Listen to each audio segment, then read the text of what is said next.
Hello and welcome back to Arc of Reason, the channel where we discuss philosophy and related topics. Today we are going to talk about the birth and the origins of philosophy, and we are also going to briefly introduce some of the first philosophers. तो सबसे पहले यही याद रखना है कि किसी भी डेट को पिन पॉइंट नहीं किया जा सकता कि इस डेट पर फ़िलासफ़ी की बर्थ हुई या यहाँ से फ़िलासफ़ी स्टार्ट हुई, बल्कि रादा यही कहना ठीक होगा कि फ़िलासफ़ी ग्रेजुअली इमर्ज हुई ओवर टाइम, क्योंकि जब सबसे पहले फ़िलासफ़ी की डेफिनेशन पे ही कोई एग्रीमेंट नहीं है तो इसके बर्थ या ओरिजिन को कैसे पिन पॉइंट किया जा सकता है। वेस्टर्न फ़िलासफ़ी में अगर हम देखें तो फ़िलासफ़ी की जो बिगिनिंग्स हम मानते हैं वो ग्रीक्स एंशिएंट ग्रीस में मानते हैं, जहाँ पर कुछ लोग उठे और उन्होंने मिथोलॉजी के बजाय रीज़न यूज़ करके और एविडेंस और थोड़े बहुत जो उनको लगा प्रूफ्स की बुनियाद पर रियलिटी और एग्जिस्टेंस को एक्सप्लेन करने की कोशिश की। और चूँकि उन्हीं के बुक्स के कुछ पार्ट्स उधर उधर से रह गए हैं तो यूजुअली हम उन्हीं को द फर्स्ट फ़िलासफ़र्स मानते हैं, जब इन्होंने फोनीशियंस से राइटिंग सीखी और फिर अपनी बुक्स को लिखा, तो वही बुक्स जो रिकॉर्डेड हिस्ट्री में हमें सबसे पहले मिलती हैं वो इन्हीं की मिलती है फ़िलासफ़ी से रिलेटेड, तो हम इन्हीं को सबसे पहले फ़िलासफ़र्स मानते हैं। और जो फोनीशियंस थे वो मिडिल ईस्ट में रहते थे, जैसे आज का लेबनान है, सीरिया और फ़लस्तीन है, उसी के एरियाज़ में जो लोग रहते थे उन्हीं ने राइटिंग जो सिस्टम है वही डेवलप किया था। और फिर ग्रीक्स ने उनसे वो राइटिंग सिस्टम लिया, उनको मॉडिफाई करके कुछ अपनी लैंग्वेज से फिट करने के लिए, और फिर अपनी बुक्स लिखी। तो ग्रीक फ़िलासफ़ी में हम सबसे पहले इन्हीं को फर्स्ट फ़िलासफ़र्स कहते हैं, क्योंकि यही वो लोग थे जिन्होंने वो उस मिथोलॉजी से शिफ्ट करके रीज़न के बेस्ड पर वर्ल्ड और एग्जिस्टेंस और यूनिवर्स से रिलेटेड एक्सप्लेनेशंस देने की कोशिश की। क्योंकि उनसे पहले जो लोग ग्रीस में रहते थे वो सारी इस यूनिवर्स कॉस्मोलॉजी को अपनी जो उनकी मिथोलॉजी थी जो लिखी हुई थी, उनके बुक्स उनके पोइट्स ने, उनके मिथोलॉजिस्ट्स ने लिखी थी, वो सारी यूनिवर्स को उसी बेस पे एक्सप्लेन करते थे। कि ये लोग आए और उन्होंने उस मिथोलॉजी को छोड़ के रीज़न की बेसिस पर इस वर्ल्ड को एक्सप्लेन करने की कोशिश की, तो उन्हीं कुछ फ़िलासफ़र्स को हम फर्स्ट फ़िलासफ़र्स कहते हैं।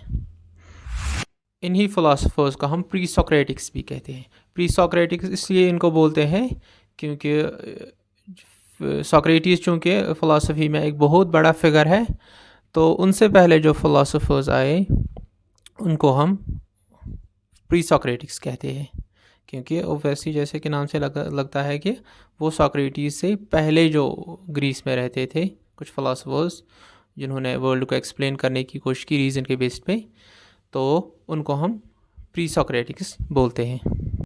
जैसा कि हमने कहा कि प्री सोक्रेटिक्स से पहले वहाँ के जो ग्रीस के लोग थे वो सारी एग्जिस्टेंस कॉस्मोलॉजी को, ह्यूमन एग्जिस्टेंस को मिथोलॉजी से एक्सप्लेन करते थे।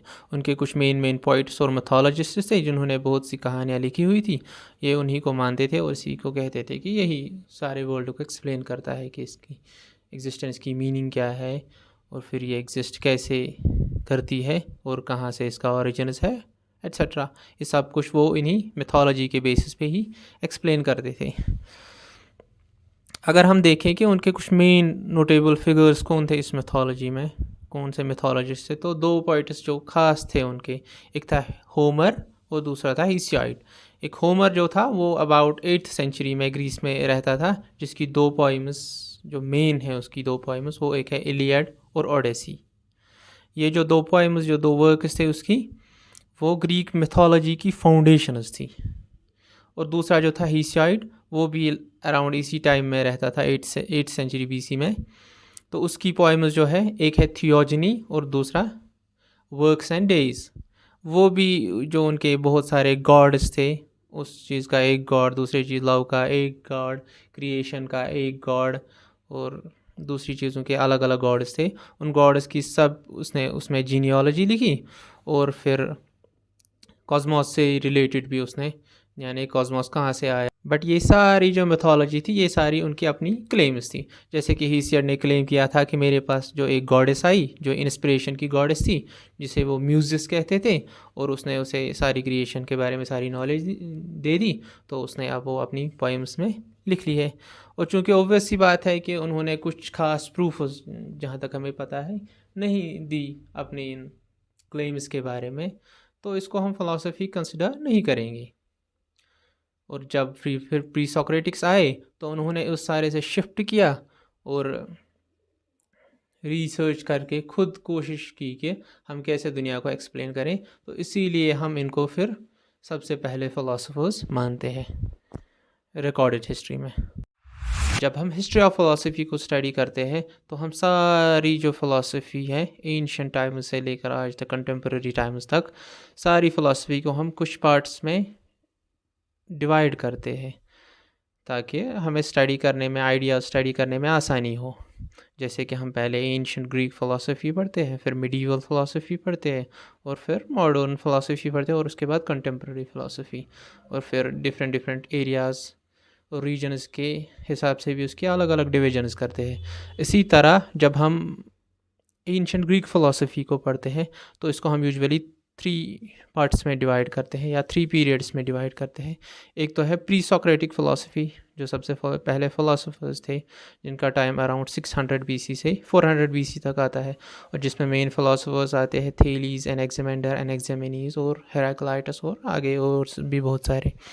फिर उसके बाद आता है दूसरा पीरियड जिसे हम क्लासिकल ग्रीक फ़िलासफ़ी कहते हैं, और उसका टाइम पीरियड आता है 400 बीसी से लेकर 300 बीसी तक, जहाँ जहाँ पर हम प्लेटो, अरिस्टोटल और सोक्रेटिस को स्टडी करते हैं। और उसके बाद फिर आती है हेलेनिस्टिक फ़िलासफ़ी, जिसका टाइम पीरियड आता है 300 बीसी से लेकर ऑलमोस्ट अलेक्जेंडर की डेथ तक, जिसमें हम स्टडी करते हैं एपिक्यूरस को या जीनो को, जिसकी स्टोइक फ़िलासफ़ी थी, या फिरो को जो कि एक स्केप्टिक था, स्केप्टिसिज्म जिसका स्कूल था। और जो प्री सोक्रेटिक्स जो थे जिनके रिलेटेड यही एक इंट्रोडक्टरी वीडियो है, तो अगर हम उनके आइडियाज़ देखें तो जब उन्होंने शिफ्ट किया उस मैथोलॉजिकल एक्सप्लेनेशन से खुद एक्सप्लोर करने पर, तो मेन जो आइडियाज़ जो वो डिस्कस करते थे, तो वो सबसे पहले ये था कि वो एक आके ढूंढ रहे थे। आगे मतलब वो सोच रहे थे कि ये जो सारी एग्जिस्टेंस है जिसमें हमें चेंज दिखती है, डिफरेंस दिखती है, अलग अलग चीज़ें हैं, उससे इसके नीचे अंडरलाइन कोई ऐसी सब्सटेंस है जिससे इस सब का ओरिजिन हुआ होगा। यानी वो पॉन्डर करके, रीजनिंग करके, देख के, एक्सपीरियंस करके कोशिश कर रहे थे कि हम उस चीज़ को फाइंड कर सकें जो कि सारे का ओरिजिन है, ये दुनिया कहाँ से आई, किस चीज़ से निकली है, उसको फाइंड करने की कोशिश कर रहे थे। और उनके ये भी वो डिस्कस करते थे कि ये दुनिया जो हमें पर मिनट दिखती है, क्या ये सच में पर मिनट है या सच में सिर्फ चेंज ही हो रही है, क्योंकि कुछ चीज़ें हमें दिखती है कि ये सारी चेंज हो रही है, और कुछ दिखती है कि नहीं ये पर मिनट है। वो इन आइडियाज़ पे भी पॉन्डर करते थे कि ये रियलिटी जो है वर्ल्ड की असल में ये चेंजिंग है या एक ही स्टैटिक है। और इसी तरह से कि ये दुनिया किससे बनी है, एटम्स की बनी है या कुछ और चीज़ों की बनी है, वो सारे आइडियाज़ वो ये प्री सोक्रेटिक्स ने डिस्कस की है। और फिर उनके अलग अलग फिर आगे स्कूल्स बनते हैं।